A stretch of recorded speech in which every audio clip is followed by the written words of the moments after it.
Welcome to another xenorific episode of The World Is My Burzino. I'm just burying the bar right now. Xenophobic episode of The World Is My Burrito. Oh, no. No, it's not xenophobic.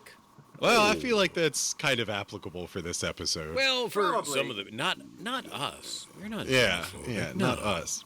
No. So, we're welcoming of all the Xenos species. and all of the morphs. We're here for it. Yes? Yeah. Guys, I'm scared. I think I just saw someone who didn't look like me walk by my window.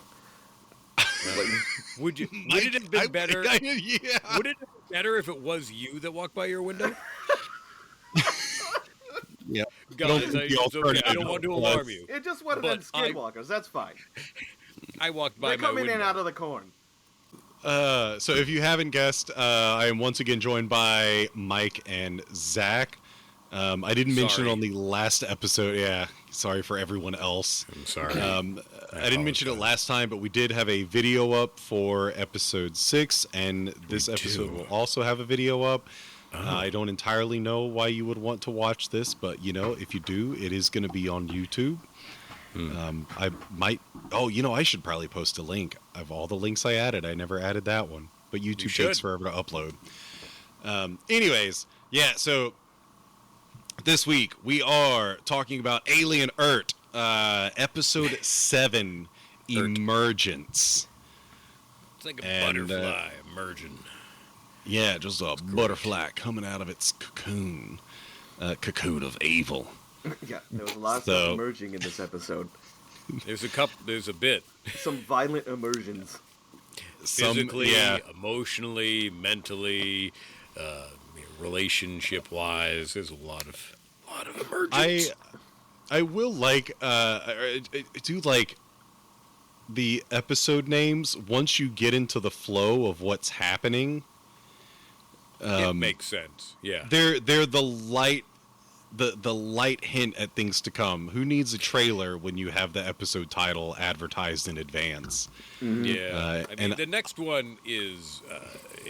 I'm pretty sure I know where it's going to go, and I guessed it as soon as I was looking at the episode title. So is the next one the last one? We'll see. The next one. Yeah, is the next one's the last one. No, maybe series finale. We don't know. It's going to feature Tom Hanks doing his dialogue about how we're the real monsters from the Burbs. Well, Wendy's going to come to that realization. That's what it's going to be. We're the real monsters. I just saw. I'm sorry, tangent. I just saw the Burbs for the first time last week. Actually, before we recorded the episode, I think. And was it because of Red Letter Media? Yes, it was. I was like, I gotta catch up to some Joe Dante. But, man, what a cop-out. We are the real monsters. 5 minutes later, they're not the real monsters. Nope, they are actually the real monsters. Spoiler alert for a 30-year-old movie, 30-plus-year-old movie. I haven't seen it, guys. Well, too late. Now you never will. Damn it. Rosebud. I've deleted all copies and killed Tom Hanks. He can't make a remake. I am your father. And killed Tom. Wilson. So, and in this episode, I'm a little itty bitty disappointed that more didn't happen. I thought we were going to cover a lot more ground, but this is, I think, one of the best edited episodes. They're like quick cuts. We're doing a lot of work. And the writing, I think, is still baller. Like, I have a lot of notes on quotes or lines, like how people said things. Real quick before we jump into it, what I haven't really done much watching or listening to other podcasts covering it because we're talking about it every week. But for some reason, another, I'll say, content creator was recommended for the last episode that we talked about, and it's amazing just people's different what you take away from that, because overall I've been very happy with the series. The the different approach that they are taking. Yeah, we've picked it apart here and there. There are silly, stupid things that happen that if you really want to tear it apart, you can.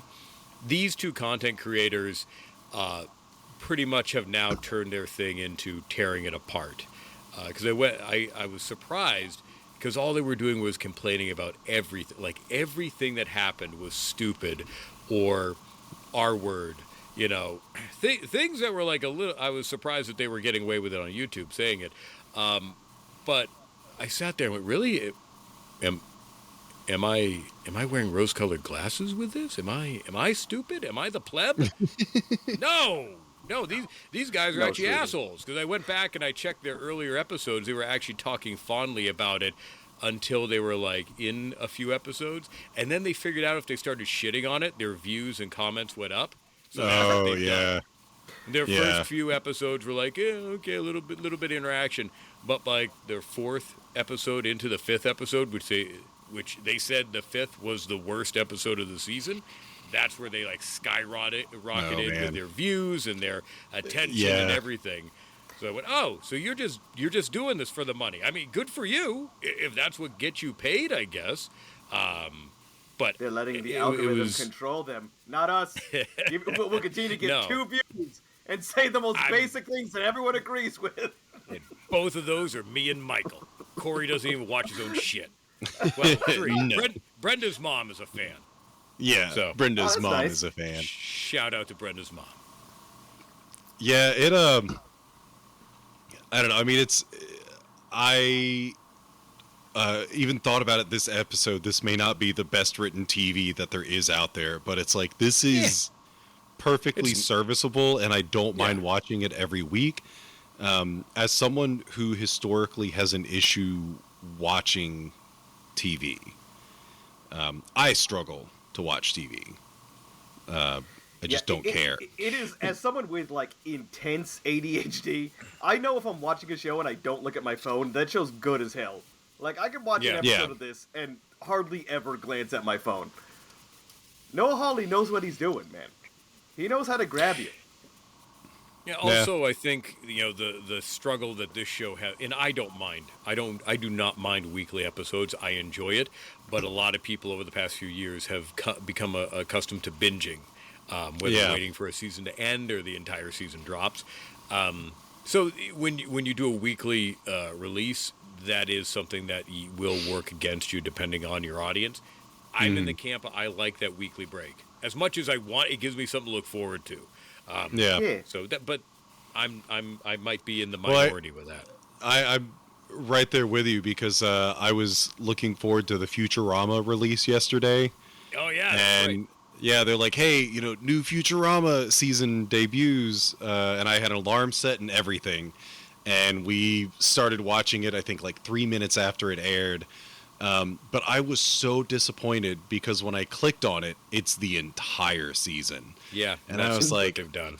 The previous season, I think they did weekly, and we tuned in every week. Like we love Futurama in this house, so we did it every single week. In this one, we're both like, man, that sucks, because like now I don't know when I'm gonna watch it. Like what day of the week do I pick? It's hard to find a day of the week. But anyways, that aside, so on to Xenomorph. Futurama. Yeah, no one will know why we just said Futurama. That may or may not make it in the edit. I hope your episode starts and I just say that. Yeah, we just started talking Zach about Tourette's Futurama. About random animations on Hulu. Yeah, he has Tourette's and a Matt Groening focus. Yeah. So this episode, we get we do get rewarded a lot in this episode. Kirsch, this is the first time that Kirsch is openly helping the children, was one of the things that I noted. Because before he hasn't been helping the kids, he's just not been helping Cavalier, was a note that I took. He's been allowing things to play out unless he already set stuff up to fail. Again, like, the fly door just breaking for no fucking reason. Yeah. And the whole episode, we end up getting rewarded because we find out at least potentially that Kirsch is not against Boy Cavalier. They did like a double, psych out with him actively helping them for the sake of stopping Morrow. I think was because I wasn't expecting it until the shot where they showed the net go over the chest burster, and I was like, we didn't see who shot that. Could be anyone. And then in the next scene, they show that Kirsch caught it, and it's like, okay, I wasn't expecting this turnaround until they didn't show anyone shoot the net. I'm slow. Like, that's an interesting choice. It took me until the very end of Kirsch's last scene for me to be like, oh, I guess he does still work for Boy Cavalier. But up until the very last second, I was like, is he working for one of the other companies or something? But that was a lot of Boy Cavalier employees who were behind him. We may still be surprised because Kirsch is playing the long con, and every time it looks like he's got a certain angle, especially over the past couple episodes, it shifts slightly, and you start to second guess him and go, "What are you up to?" So it's certainly looking like he was and still is in allegiance to Boy Cavalier. Did they ever say if he was a Hyperdyne synthetic, or is he a Prodigy synthetic? It would have been an episode 1 thing, so I do not remember. I don't know if they've ever addressed that, like episode 1 or 2. It'd be worth looking up, though. I mean, the fact that Boy Cavalier has the synthetic hybrids, I would think that he had developed his own synthetic, and that he wouldn't outsource a hybrid body that he is going to try to make money off of. So I just assume that Kirsch is a different type of synthetic than the Hyperdyne ones that were being used by Weyland Yutani. Yeah, he's hopefully not just like jailbroken.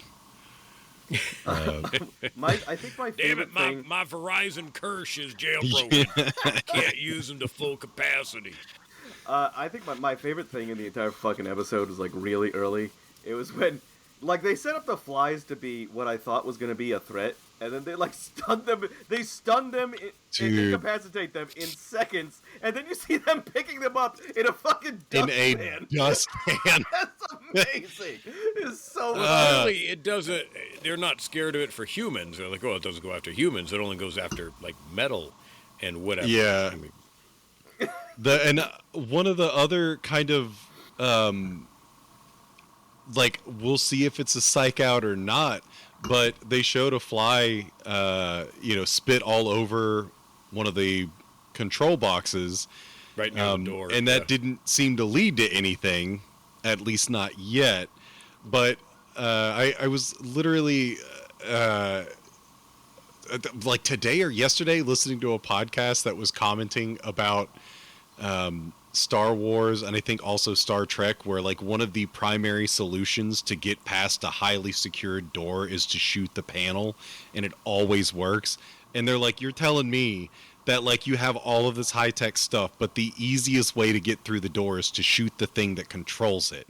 Always, like, without fail, opens the door. Like, that's a Star Wars trope, that when you wanted to stop the door from someone accessing it, you'd close the door and then you'd shoot the control panel, so then it would no longer react. So usually that would like. I thought it was reverse, so I must have misheard them, because I thought it was that they shoot it to open the door. Yeah, whatever convenient. Yeah, it depends on the writing. Door panel.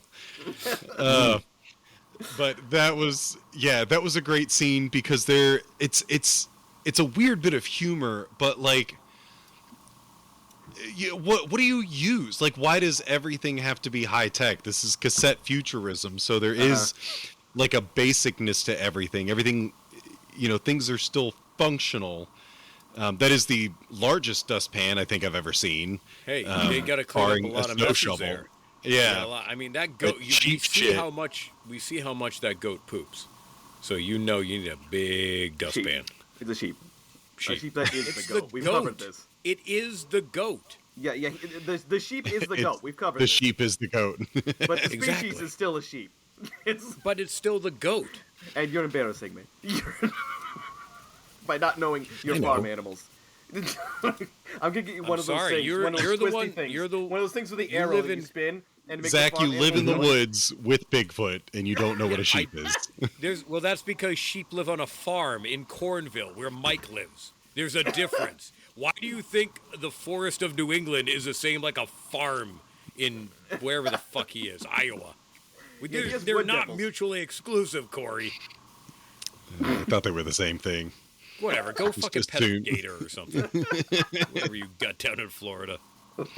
So while we're on the critters, I guess we can talk about them a bit more. For starters, Mike, you finally got your wish. Yeah, You did. Yeah, we have the girl with the Xeno proper. She has a xenomorph dog. Yeah. It was as It great comes as when I she thought calls. it would be. Yeah. It is interesting color scheme on this one. Yeah. It's almost like marble. Yeah, he's a tabby. A little tabby, a little calico. Mm-hmm. Oh, if it's a male calico, then that one's worth a lot of money. They don't have a lot of them. Also, this episode proves all animals love head rubs, no matter what they are. Yep, we learned that. Bloody Dana head came down rubs. later on in that episode, and she saw Wendy reaching out towards the xenomorph. She's like, "Oh, look at that! He's doing the stupid Jurassic World thing, isn't he?" Oh my god. Like, yeah, the Owen Grady thing. Yep, that's right. Yeah, I'm not entirely against it. At this point, they took 2 episodes to lead up to that.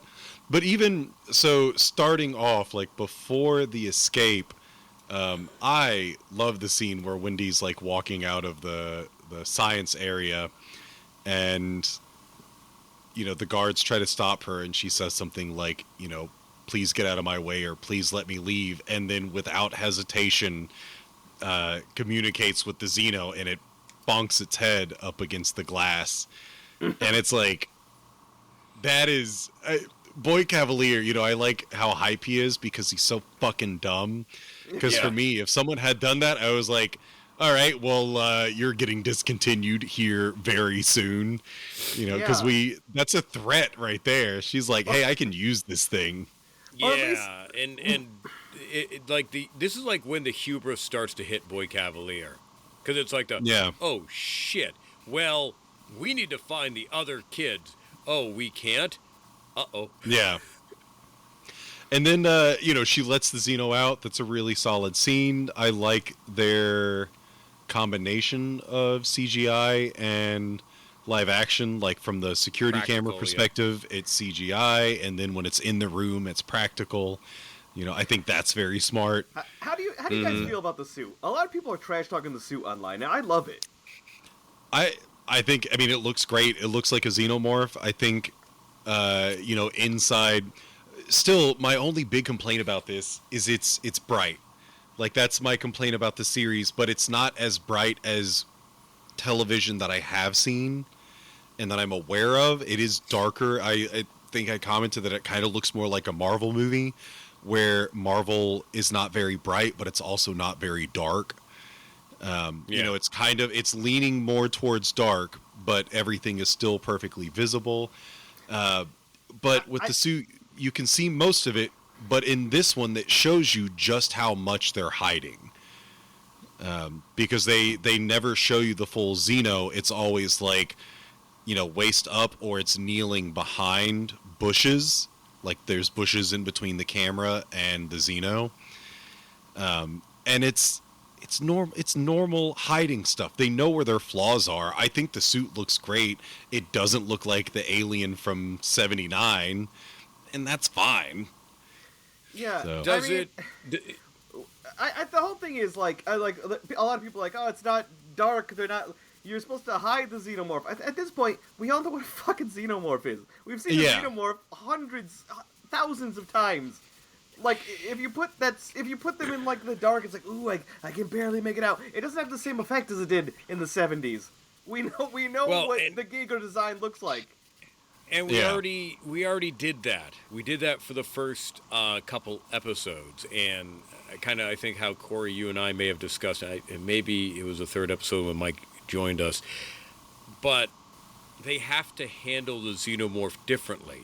This isn't a 2-hour film where you have the setup, the execution, the fear, the withdrawal, but then, the triumphant return and then beating whatever the big bad is. You can't do that over an 8-episode arc, so you're going to use the xenomorph much differently. I think, does the suit look to the same level of the original Aliens design? It's not as creepy, in my opinion, and looks a little bit more fake. But I think that's one. Lips. Of course you would. Yeah, it'd help you with your sleep apnea. I haven't kissed you. I got an image I'm going to send our group chat later. Don't you worry. Too late. You've jogged my memory. So I think, it is a little bit light, which does detract from it. But it still is a creepy looking alien. The back spines are definitely a little bit smaller than usual. It's a little bit different design. Yeah. But for the most part, I mean, I don't know. It's just slightly different. Like, everyone comes in different shapes and sizes. These ones are different shapes and sizes and colors. I don't think it looks bad. If you want to take, what is peak xenomorph suit? Is it Aliens or Alien? I still prefer Alien over the Scorpion, or not? Is it Scorpion? What they call them? They made it look like the Scorpion in the second 2? one. Yeah. So, sure, they're kind of badass, but there's something to me that's more unnerving about the sleek one, where it fits more in the shadows. Where in Aliens, they look badass, but those are supposed to be, still prefer the first one. Older ones when they look a little bit more Scorpion-like with the cranium bumps. If that's your perfect opinion, if that's like a 10, like top tier, I would have this at about a 7 or 8. It's not bad. Looks pretty good at times. And there's a few times where I go, all right, it's not at peak Alien. But I have seen far worse Alien, not necessarily xenomorph, but just creature designs. The original Predator design, fucking awful. Go look that up. All right? There are far worse alien creature. For listeners, not the one that we all saw on screen, but the one that never got seen. That was originally Jean-Claude Van Damme hyperventilating and passing out due to the lack of oxygen and too much coke. If you go look up the original Predator design before you had the mouth mandibles, it looks fucking awful. Mouth. I think this is like a good 7 or 8 out of 10 if we're doing that.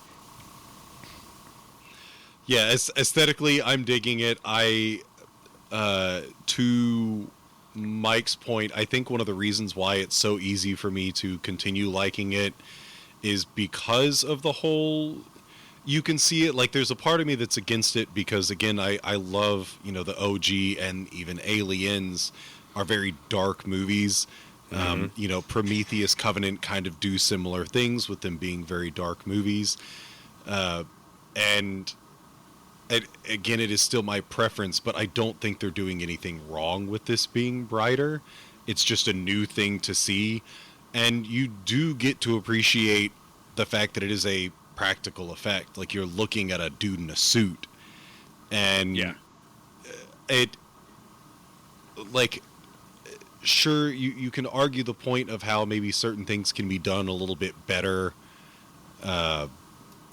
with CG.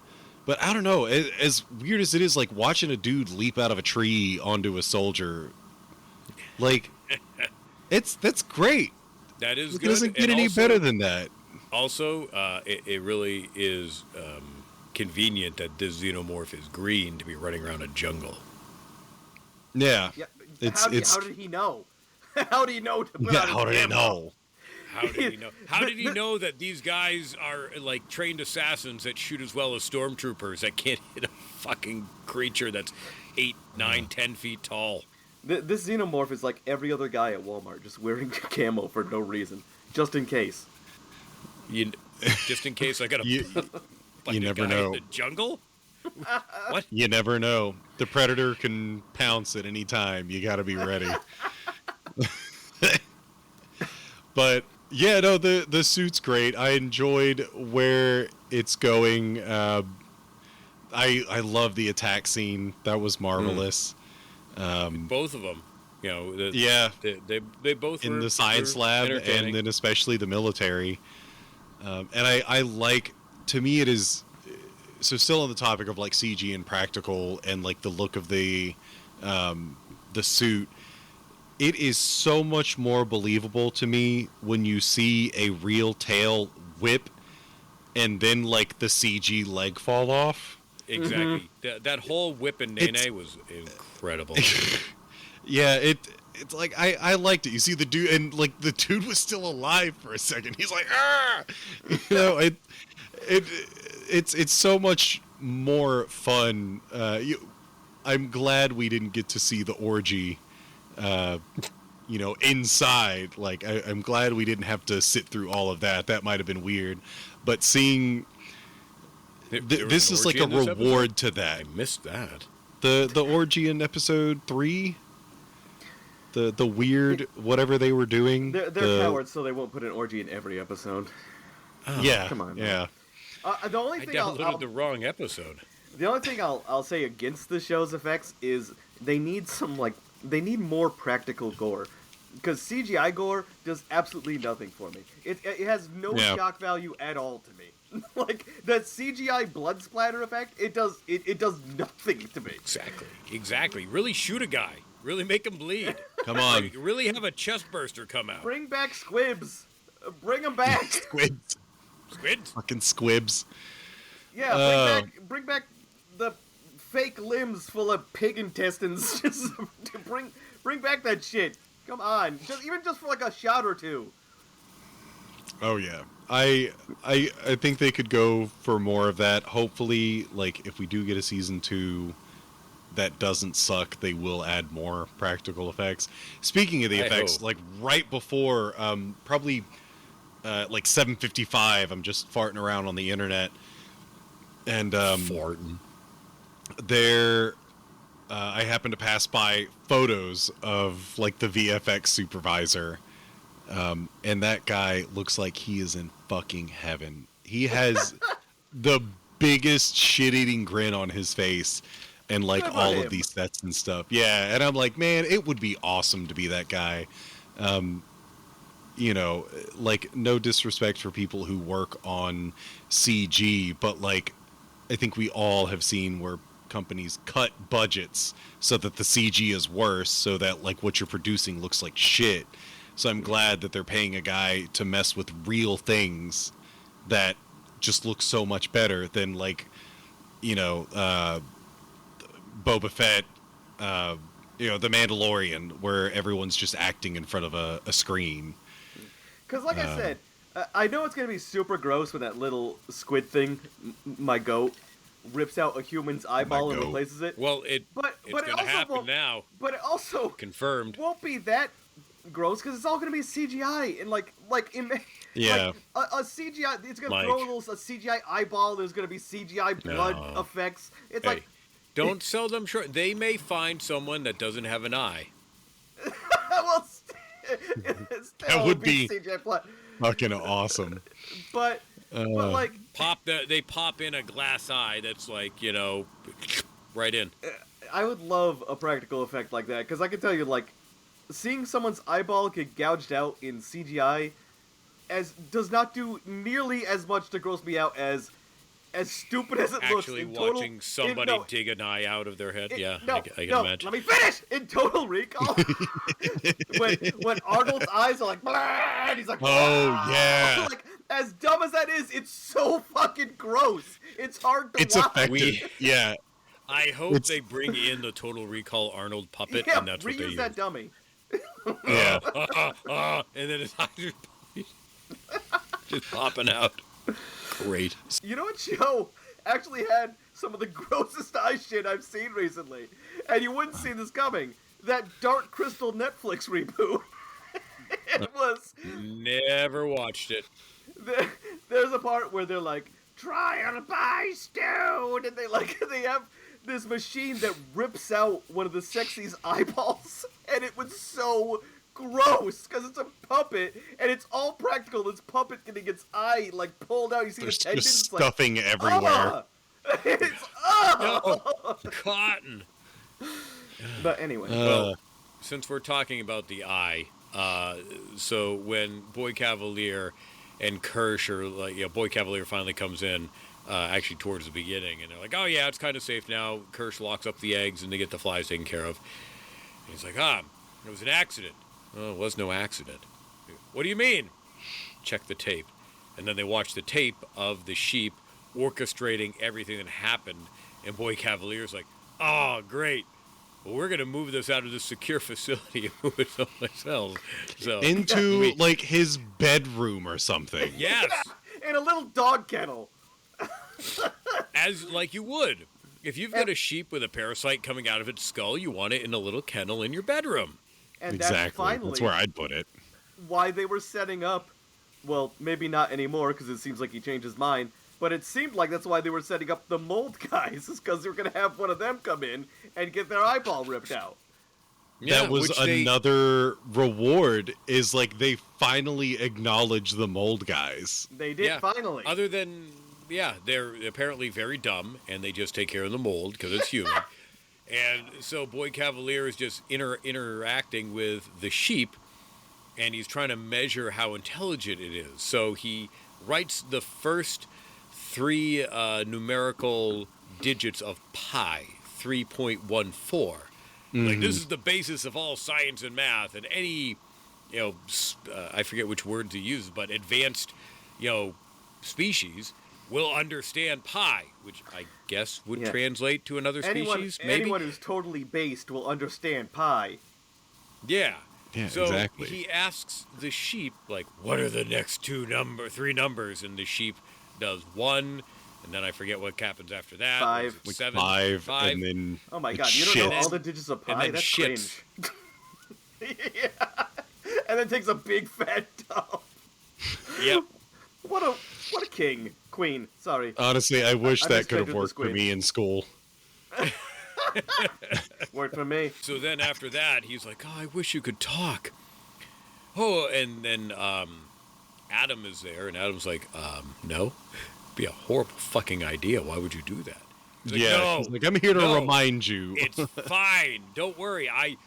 We really should put it into human. So Adam's like, okay, I guess I'll put a list together, as he just dismisses himself, and then Boy Cavalier gets a brilliant idea of who the perfect person is. So we're going to go, who is it going to be? I have a suspicion it's going to be Dame, but that's just me.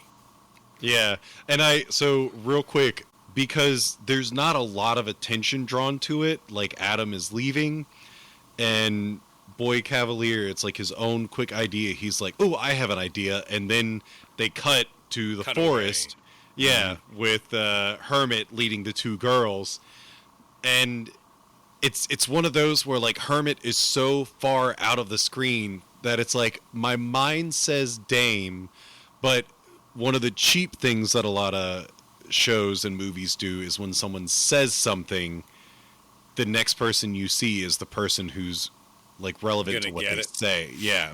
So but it could even not be Dame, because they're talking about getting someone who's, like, stupid but can communicate. But he says he has an idea. I don't know how vengeful he would be against Dame, but, like, I don't know what else could they try. Would it be a person? My first thought was going to be Hermit, but again, not knowing where it was going to end, I was like, well, Hermit's not there. I mean, granted they don't know Hermit's not there. I was like, well, it can't be him, so maybe he's going to go after Dame. But at the same time, if he did do that, he wouldn't necessarily know if he would still have somebody around to operate and save, the kids and program the kids. So, in a theory, it probably would be more like Hermit or someone like that than Dame. But at the time, I was going, who else is left on the campus? Dame's the only one that we fucking know. Unless we're going to introduce some new stupid character. And it is Mold Guy.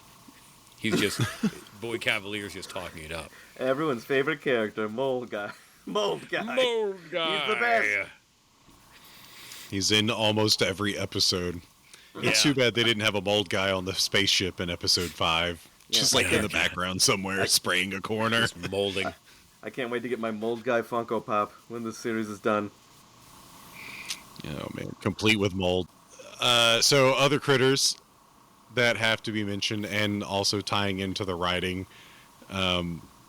I really loved what they did with Arthur and the Facehugger, because like the kids are hauling him the whole time, and then they do the quick shot of like the kids hide behind the bushes because there are soldiers walking by, and the camera pans to the right and then like pans back to the left, and in a comedic fashion he's not there, and they look like 2 feet into the foliage. It's like, he's gone. And this is slightly in Smee.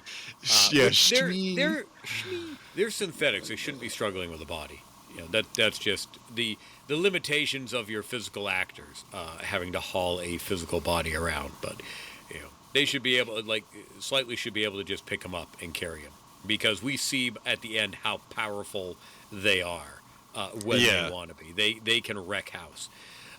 But yeah, Arthur then wakes up, kind of like in the original film, with really no recollection of anything, which even earlier back in the compound, Slightly was still under the, he's just going to have a bad couple of days because that's what Morrow said. So he's trying to feed him. He's trying to give him water, and he's choking. Horrible. Oh, yeah. That was so funny. Nah, you don't get none of that shit in here, and chokes him out so that he regurgitates it back up. Yeah, vomits everything out. Yep. No, but I'm going to feed you. Him being so confused. I like their stupid story about they're building it, and it can only work in this moment where this guy is still out of it mentally. Just came to. Because they're like, yeah, there was an emergency, and he's like, what emergency? I don't know. And the other one's like, a gas leak? And he's like, yeah, a gas leak. Yeah, really it messes with your memory. Ends with him finally, finally him saying oh, you guys saved my life. Thank you so much. And I think Slightly just tells him, he's like, yeah, we just have to go over here. I don't think he says anything specific. Well, he says everyone's down at the beach and your wife is waiting for you. He's like, oh, okay. And off they go. And again, with the editing, the quick flashes are doing a great job of letting us know what is going through his mind, and he's coming to. And that whole bit there is so wholesome, because he comes to, and then he's like, you don't have to do this. He goes through that whole thing, and it is breaking down Slightly, and ruining him, and kind of fucking with Shmi as well. And of course, he takes Shmi by the hand, and they kind of start walking away, and he's so calmly, and it feels very natural. His voice is so light. Obviously he just had his throat constricted for a while, and he's still kind of out of it. Lack of oxygen. But he just reaches out towards Slightly and says, we're gonna be okay. And it's oh shit, I know it's about to happen. You knew what's gonna happen. Yeah, as soon as he says that, he even alluded earlier about how him and Dame are kind of they think of them as their kids, or he's the parent, and it's it's okay, we'll be fine, we're all gonna get through this. Yeah. And as soon as that was all, we've seen the movies. It's when the facehugger detaches, you don't have much time. But typically, within 20 minutes, half hour, definitely an hour, you're fucked. That's typically what happens. Okay, with the kids, we haven't touched on Hermit and Wendy and Nibs and why they are gone. Yeah, so they leave because set up in the previous episode where Hermit's trying to save Wendy, aka Marcy, which I like that he's using her name a lot more now. Hey, one of the things that we finally get to see, because we mentioned in episode 1, like, are the kids still alive or are they dead? And we finally see the headstones. They are very much dead and gone. Yeah. And I do not imagine that Boy Cavalier is the kind of person that would still leave the kids alive somewhere and do headstones. Like, I feel like they are dead. That was not him. That was Dame. That was Dame. Dame and Arthur. Yeah, that's them. That did that out in the middle of the woods under a giant tree or whatever the fuck that. It was under kind of like an overhang. A rock face that kind of overhangs, which I think is a really cool area. It's weird to see those in person. It's such an interesting like structure of nature. So I think that's kind of a neat spot, but also probably in a way hidden so that Boy could never fuck with them. You know, like kind of hidden, kind of not hidden. Yeah. I think about stories like this. Way different than playing. I don't know if you've ever heard of the video game Soma. Have you ever heard of it before? Yep. It's a game about a human who puts his brain into a robot body, and the whole game is about dealing with, because you are constantly in this robot body, also switching your mind to other robot bodies. But then you look back at your previous body, and you see it being like torn apart by monsters, and it's still screaming, and you're like, "What the fuck?"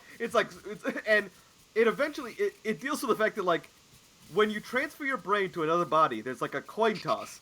Is your consciousness going to continue in that body, or are you going to be in the previous body still? Are you going to be like wake up in the other body with all the old memories, or are you going to be that body that just fucking dies? So in a way, if it's following Soma rules, these kids are just dead. They died when they became robots. Yeah. You know, that the ending to that game is depressing. Incredibly sad. Because like the character that you play doesn't understand a fucking thing until the very end. Like we as the player are like constantly going along, and then you get to the end and you're like, "Oh fuck, it is what I thought it was." And then it just I'm not going to spoil it, but go play Soma. It's a good game. So speaking of looking inwards, this seems to be the first time that Wendy's starting to react now. This is when she truly realizes that they're not very safe. Like, and being so close to the body. Yeah, seeing Toodles in melted pieces and then... That was the start. Yeah, she said, "Oh, I have to tell the others," and Boy Cavalier stops her. And it's like, "No, you don't want to cause a panic." And then he kind of like drowns out a little bit in the background until he says, something, don't want people to think that you're not safe. And then she's like, "We're not safe?" Oh. Yeah. And then that's what kind of sets her on her mission to get the rest of the Lost Boys. And seeing she goes forward from there. Seeing the bodies, because they knew that they had old bodies, and this is probably, it sounds exactly like what you were saying, where the realization doesn't hit until she sees the markers for all of them. Yeah, because now it's like, oh, we're dead. Like, and I am a child. A little bit longer, too, which it was good that they kind of established that. Yeah. So, but in this moment, Nibs seems the least affected, which was surprising. Yeah. She's kind of broken right now. Oh, yeah. She's like flipping back and forth, because when they leave, Curly decides to stay, but Nibs also is going, "Yeah, I don't want to be here anymore. Something's not right." Yeah, but Nibs also gets the gnarliest kill of the whole episode. Oh, yeah. It's a Mortal Kombat fatality. Yeah, that is a good way of putting it. Man, that's how she starts the altercation, is a straight up fatality. Yeah. Well, and it's kind of like this part is a bit dumb on their part, but we don't know who's. I think it's safe to assume that the people who concocted this were Hermit's friends, like the two who were hiding inside the boat. The main two, the girl with the red hair and the other guy. Because this is not well thought out. Like, they don't want to damage the robots, but they're all carrying, like, automatic weapons. Yeah, and it's like, you should have had tasers at the ready. But but they have bullets as well. Yeah, but we don't know how I'm suspecting that the taser is going to do more fucking damage than the bullets will. But difference, because the taser could be like an electrical. I understand that. You know, the bullets would be destroying the hardware, which would obviously piss off Boy Cavalier, who didn't seem too concerned about Toodles. Well, yes and no. He did ask about, like, the reboot process. Yeah. If I can make a slight criticism of the writing, I think this show's writing is great. One criticism. I hate the trope of guns that conveniently have a stun function in sci-fi. Star Wars is the first one to be guilty. You never see those fucking stormtrooper rifles do that stun thing with the blue circles ever fucking again after that Princess Leia scene in the beginning. It's like, why would that plasma rifle have a fucking stun function? They're explosive rounds like assault rifles. I just think there's other more clever ways they could have incapacitated Nibs than just a magical stun function on this kill rifle, on this Killmonger rifle. Kick her into the ocean. She's gonna sink. Yeah, or something like that. You know, it leads to, they have like 30 people on the dock who literally can't do anything. And they also came out They cannot fire. Yeah, that was dumb, and I'm willing to let that go. It's like, y'all are hiding nowhere. And because they gave us, I want to rewatch it because they gave us a really clear shot of that dock, I thought. But then these 30 people appear, and it's like, why? What are you going to do? You cannot fire a single bullet because you have 4-5 squad members there. Like, completely ignore any other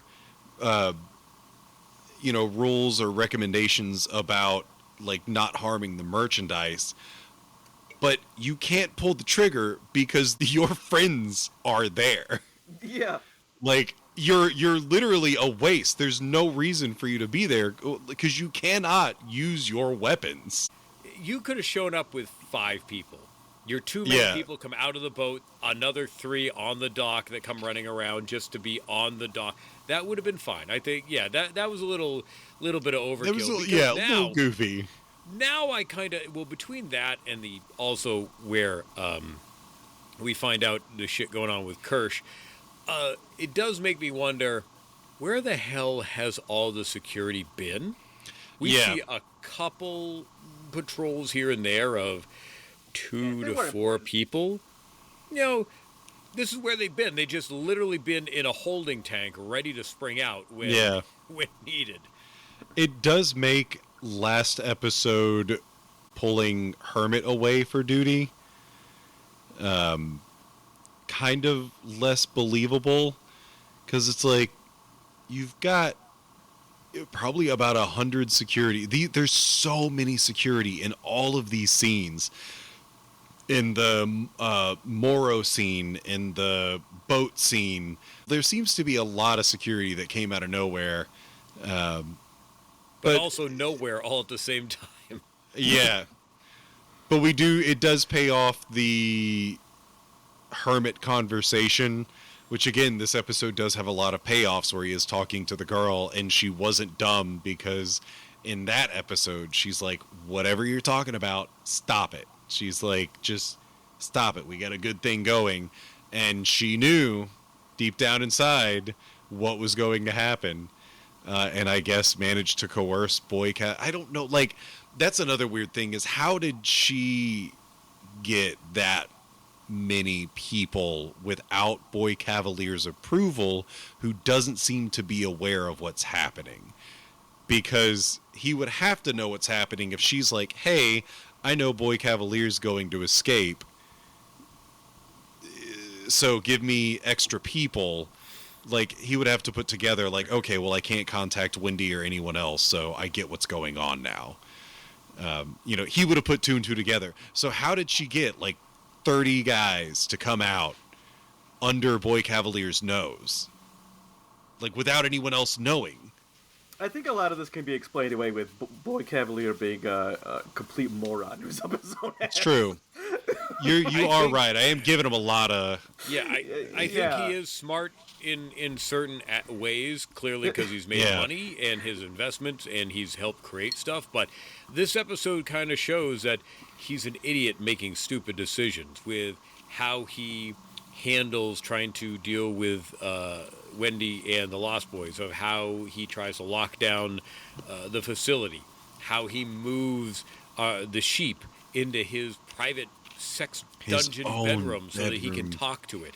You know, he's making all sorts of bad decisions. So I think he's smart, but not in the grand, but he's making a lot of dumb decisions for actual it's context. like the intelligence versus wisdom thing. Yeah. So, yeah, overall, I think the one note that I haven't really touched on, well, two notes. One, I do like that a lot of people are blaming Dame for stuff because Curly and Boy Cavalier blame her for stuff, which, once again, it is so funny because it seems like she's just the same person from Babadook.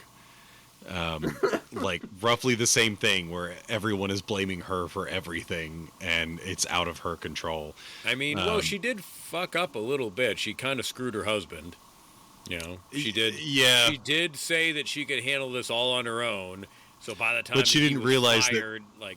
She didn't realize that was going to happen. I mean, but she kind of set that up. I mean, you kind of, at this point, you understand the company that you work for. This didn't just come out of the blue. You know that they are cutthroat and that they're going to fire people and keep things hush hush.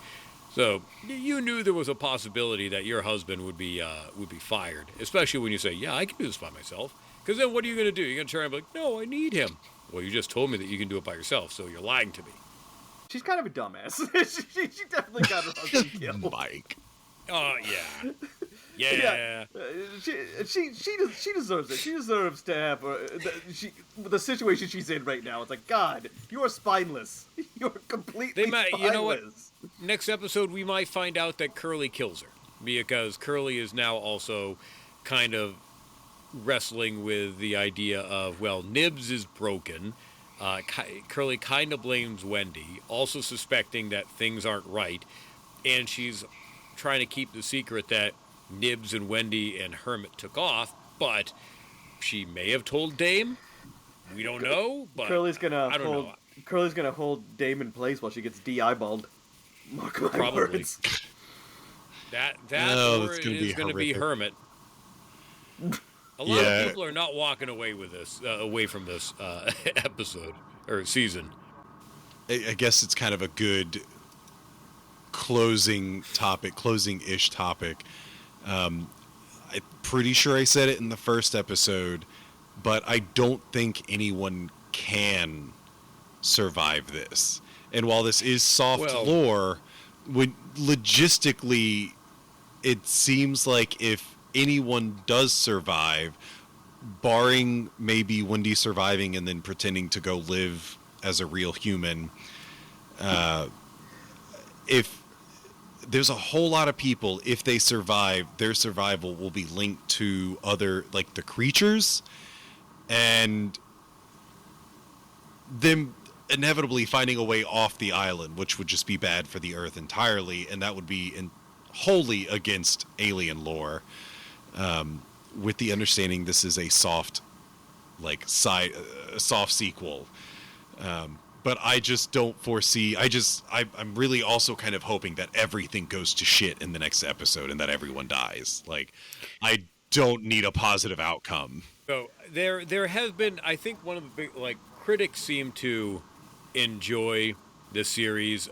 The audience seems to be a little split, and some of it is because of the messing with the lore, which the books, I haven't read many of the books and only a little bit of the comics here and there, so I don't know how much goes they go into the backstory. But again, when we look at Alien, the original movie, Weyland-Yutani was somehow aware of the possibility of these things, of these life forms, because it was built into the protocol for Mother and for Ash to take certain protocols to kick in. So this just alludes to the idea that there is something that they know. Not that they necessarily had an alien, not that they had all these different species. They, to my knowledge, again, I have not dived into the deep prequel books or anything, but we knew after they expanded the IP that Weyland-Yutani knew some shit, and they just wanted it. That's what the whole first two movies, even the third movie, is about. They know about it. They just have yet to get one. Yeah, and the one thing that I really don't know is if any of that IP is on Earth. I feel like Earth can't be fully overtaken because Weyland-Yutani is still, like, even in Resurrection, Weyland-Yutani is a part of that. I guess they can move off Earth. Off Earth. I mean, Ripley leaves from Earth, to go on her mission. So, I mean, maybe something happened, post when she left and she's coming back. Because it's only 2 years prior Alien. But she would have been coming back, but you would think that by the time Aliens came around that, but again, she doesn't go to Earth. They could be lying. Be like, oh yeah, Earth is fine. Completely overrun. We don't fucking know. Because that's kind of my point, is like, civilization lives on a space station. Yeah, barring the people who want to remain hidden, I don't imagine anyone can survive this because, as I've said several times, Cavalier never comes up again. Prodigy is never mentioned anywhere.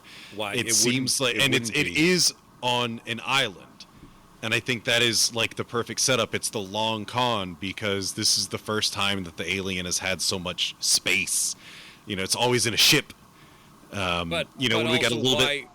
But why would they bring that up? Why would they bring that up in Alien? Why would they bring that up in Aliens? Everything is Weyland-Yutani based. They're off-world. They're across the universe. But they wouldn't. They wouldn't have any reason to bring that shit up. Yeah, I think the island is supposed to be like the big ship. It's the largest ship that anyone's been on at this point. And I think that's supposed to be like, the Omen. Boy Cavalier wants everything to be done in this private space. And if everyone dies, again, barring people who are trying to hide from anyone else ever finding them, some type of story like that, I think everyone dying would be kind of an epic ending, and still more like the original Alien or any particular Alien film, because again, they all happen on a fairly small scale. Yeah, it's not universe ending. So is that your premonition prediction? Of what you think is going to happen? Your prediction, Corey? What you're going to go with? Because we kind of got to do predictions here. Yeah, I mean, this is it. Well, I think season 2. So I mean, it's been in talks, but it doesn't mean that it's going to be directly connected. It could be a fucking American Horror Story style anthology. You don't know. Yeah, they'll be in a clown house next time. Oh God! Here comes Christy. I mean, no one really does like anthologies. It's possible.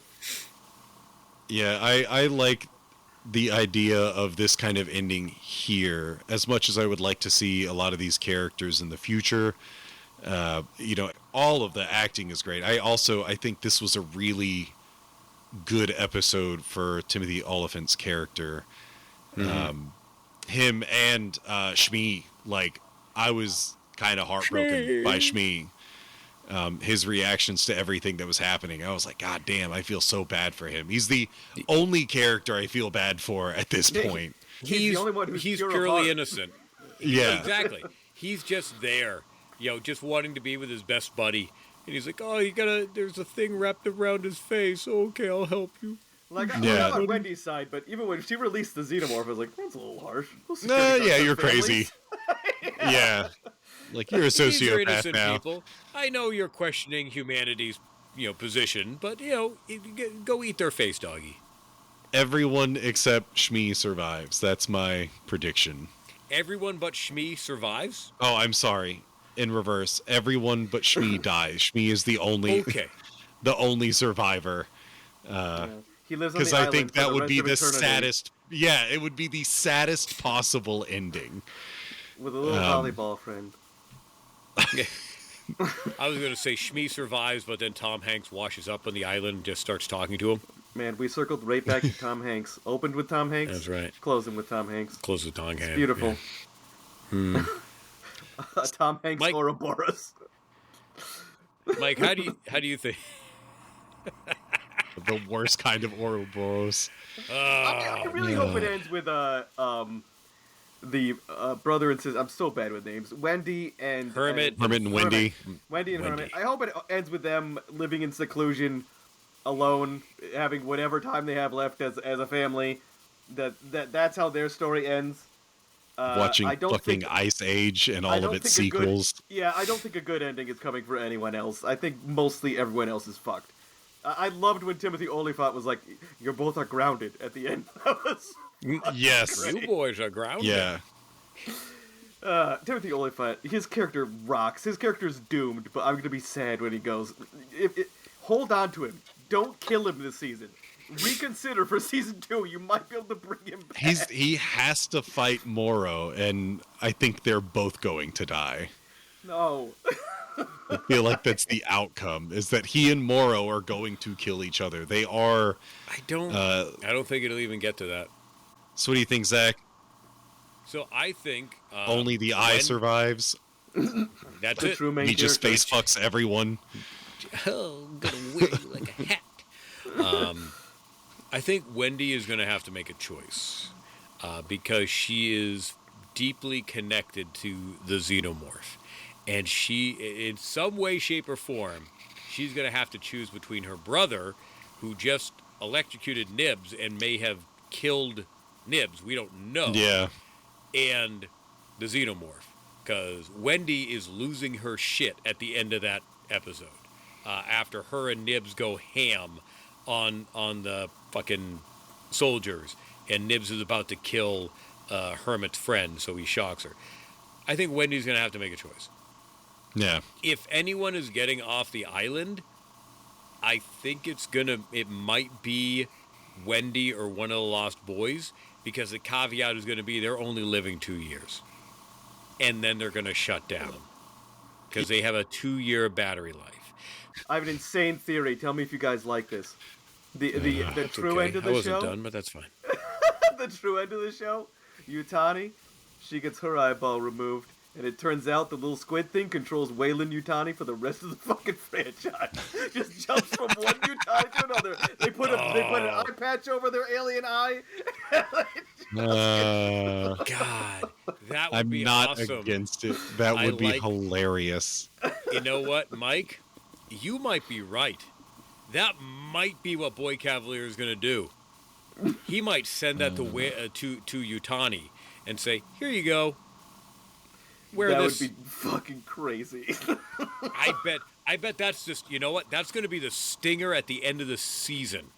Is going to be everything's going to go to shit, and then we're going to be like, "Where's our eye? What happened to our goat?" And then they show the dead sheep, or the sheep gets mailed to Yutani, and she opens it up, and you just hear, and then some other, not Queens of the Stone Age, but some other rock band from the 90s kicks off, and you're like, "Oh, damn." That's how So I think there'll be a couple people that may survive, but it'll be one of those of they're living on borrowed time. Hiding on borrowed time. So it's no one who survives is going to be happy. That is at least what I'm hoping. You're not going back to your normal job. So another good episode. A little bit slower than I think any of us might have wanted, but a lot of payoff. I don't mind a slow episode. I'm fine with it. Yeah. It's telling a story. I'm okay with it. As long as they nail the ending. So, if anyone wants to listen to y'all's opinions on other things in life, where can they find you? They can head on over to the Neatcast and download us on all their pod chasers at neatcast.com for the website, where everything is, the store is. We have brief profiles on ourselves, which are in no way accurate. But we have countless episodes with Corey, who has joined us because he's our fallback boy whenever we need somebody. Corey's just like, yep, I can be available. And then he just throws everything out and joins us over there where we talk about pop culture news, weird news. Mike always has something kind of spooky for us, usually a cryptid, an alien, ghosty goo of some kind. And then we play some fun games sometimes, which Mike usually loses, but every once in a while he has won a game. Is that true? Yeah. He's actually got recently the Neatcast has started in our real or fake cryptid title game. It's true. Mm-hmm. Beat him like a drum. But recently, Mike has started providing mowing tips for people who have never mowed a lawn before in their life. That's been a very interesting journey. Actually, if you want to get mowing tips, if you go and download a Neatcast episode, you can actually text us, and you can actually text in and say, "Dearest Mike, I heard you on Corey's Burrito podcast. You were exquisite. Could you give me top hot mowing tips?" And Mike will whisper sweet nothings into your ear with his incredibly accurate and inventive mowing tips. What do you think is worse, mowing the lawn with a push mower or being crucified? That is a perfectly good question. Someone should text that in. Someone should text that in to the Neatcast. Again, go to your pod chaser and right at the top of the episode and say, text us. You can ask that question. Mike will answer it. No one's going to answer it. And he'll answer it here again next week as well. Yeah. I just imagine like a 10-year-old Jesus having to go mow the lawn and he's just mumbling to himself, Father, into your hands I commend my spirit. Father, into your hands, why have you forsaken me? He listened to System of a Down? They never explained that in the book. Why was he a System of a Down? Toxicity of my city. My city.